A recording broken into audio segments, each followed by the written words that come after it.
Pour la première fois en près de 2000 ans, Jérusalem est enfin prête à commencer la construction du troisième temple. L'autel a déjà été construit, les objets sacrés ont été recréés, les prêtres ont déjà suivi une formation et même la génisse rousse est déjà séparée pour le sacrifice. Pendant que le monde entier est distrait par les guerres, par l'avancée de l'intelligence artificielle, par les crises financières et politiques, les signes deviennent de plus en plus clairs. Aujourd'hui, je veux te montrer quelque chose de sérieux et peu évoqué. Comment l'apparition d'un nouveau grand prêtre en Israël prépare le terrain pour l'accomplissement des prophéties de la fin des temps. Mais avant de continuer, profite-en pour t'abonner à ma chaîne. Active la cloche de notification car je veux t'apporter les dernières nouvelles, toujours basées sur la parole de Dieu, d'accord? Maintenant, oui, allons-y. As-tu déjà réfléchi à pourquoi Jérusalem a autant d'importance? Cette ville est comme l'horloge de Dieu. Tout ce qui s'y passe fonctionne comme un signe du temps dans lequel nous vivons. La Bible l'évoquait déjà dans Zacharie 12. Jérusalem serait une coupe enivrante pour les nations, un fardeau insupportable pour tous. Et c'est exactement ce que nous voyons aujourd'hui. Cet endroit est le théâtre d'un conflit entre trois religions, l'islam, le judaïsme et le christianisme. Jérusalem a été détruite, reconstruite, puis à nouveau détruite et aujourd'hui elle est de retour aux mains d'Israël. La Bible raconte que Dieu a choisi Jérusalem comme son lieu spécial et c'est là que les événements les plus importants de l'histoire vont encore se produire. Et tu sais ce qui est le plus impressionnant? Après tout ce temps, une figure qui avait disparu depuis presque 2000 ans est réapparue, le grand prêtre. Et pour que tu comprennes bien l'importance de cela, nous allons rapidement rappeler quel était son rôle au sein du peuple de Dieu. Là, dans l'Ancien Testament, le prêtre a établi quelque chose de très sérieux sur le mont Sinaï. La Bible dit qu'il a choisi Aaron et sa famille pour servir comme prêtre devant lui. Et parmi tous les prêtres, il y avait le grand prêtre qui avait vraiment un rôle très spécial. Il était le seul qui pouvait se présenter devant la présence de Dieu dans le Saint des Saints. Une fois par an, le jour de l'expiation, cet homme traversait le voile et entrait dans l'endroit le plus sacré du temple pour offrir le sang d'un sacrifice unique. Il pouvait se présenter devant la présence de Dieu. Même ses vêtements avaient une signification profonde. Sur sa poitrine, il portait les noms des 12 tribus d'Israël, représentant tout le peuple devant le Seigneur.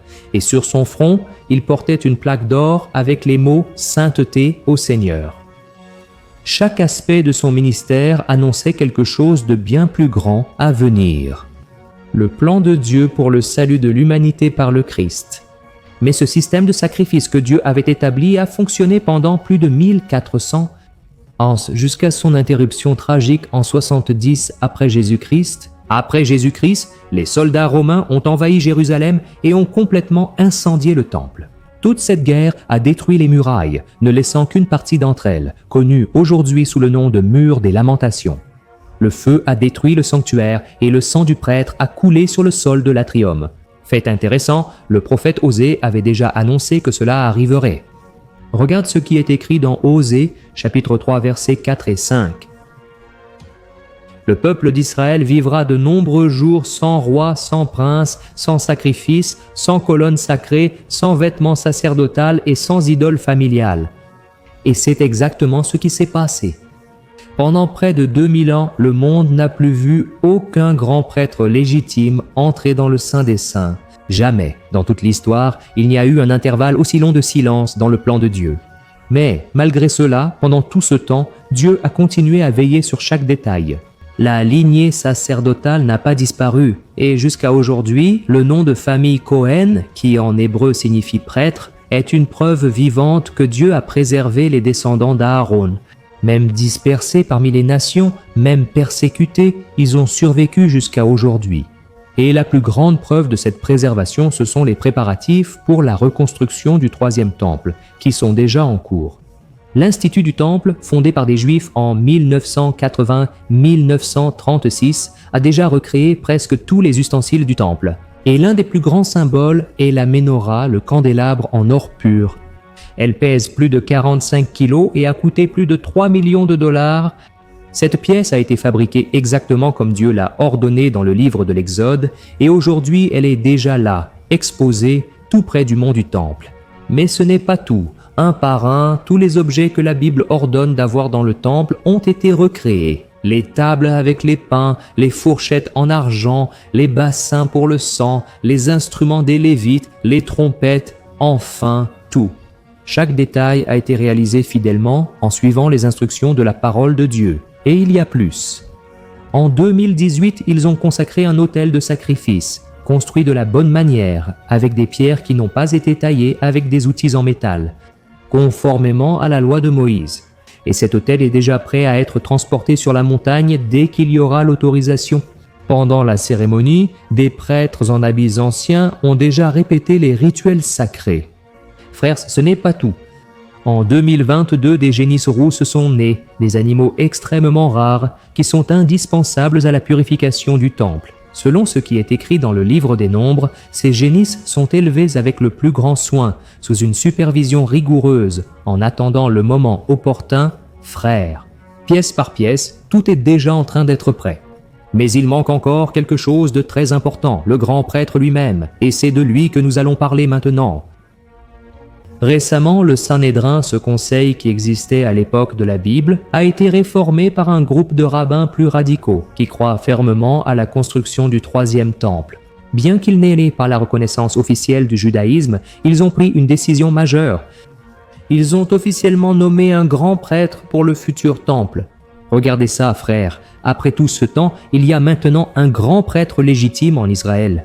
L'élu a été le rabbin Baruch Kahan, un descendant direct de la famille d'Aaron, comme l'exige la tradition biblique. Et ce n'était pas un choix au hasard.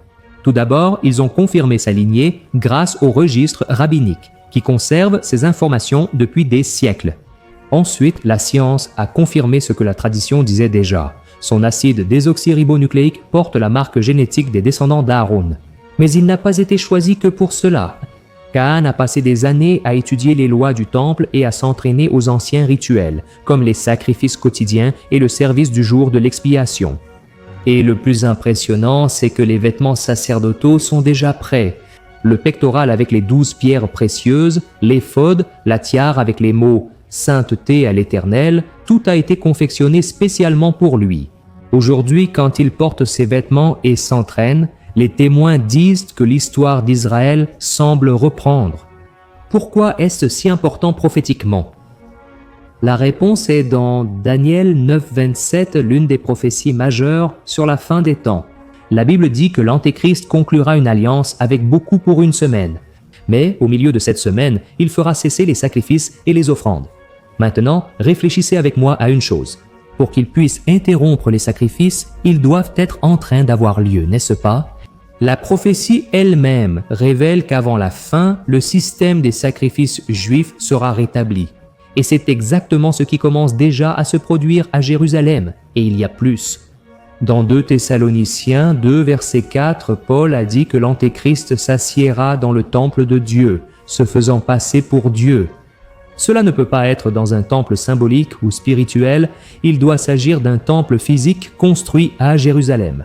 Et cela peut même nous sembler étrange de penser que Dieu permettrait le retour des sacrifices, puisque Jésus a déjà accompli tout ce qui était nécessaire. Frères, ces sacrifices vont revenir parce que les Juifs ne reconnaissent pas Jésus comme le Messie. Tout cela se produira non parce que Dieu en a besoin, mais parce que la Bible l'annonce avant la fin. Donc, ces sacrifices ne sont pas faits pour apporter le salut, parce que Jésus apporte le salut, mais c'est pour accomplir la prophétie, tu comprends?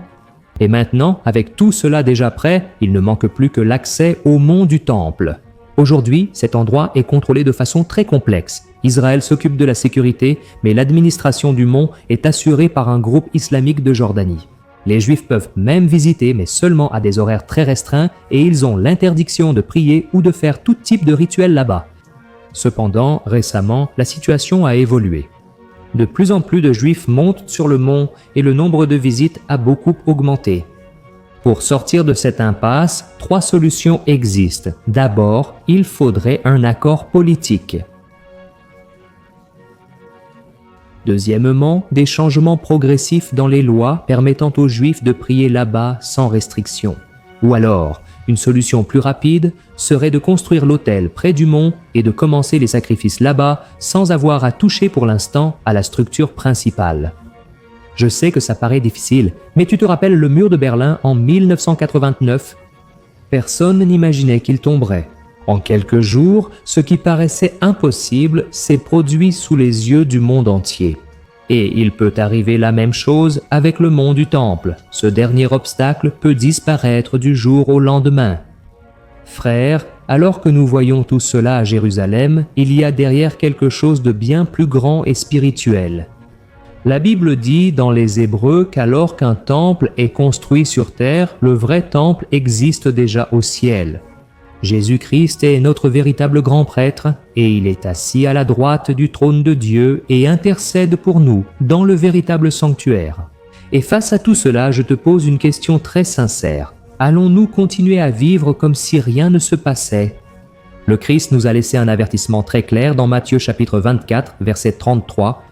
« Lorsque nous verrons ces choses arriver, nous pouvons être certains que la fin est plus proche que jamais. » C'est plus que jamais le moment de veiller. Il ne sert à rien de simplement regarder ce qui se passe dehors, si à l'intérieur, notre vie spirituelle est endormie.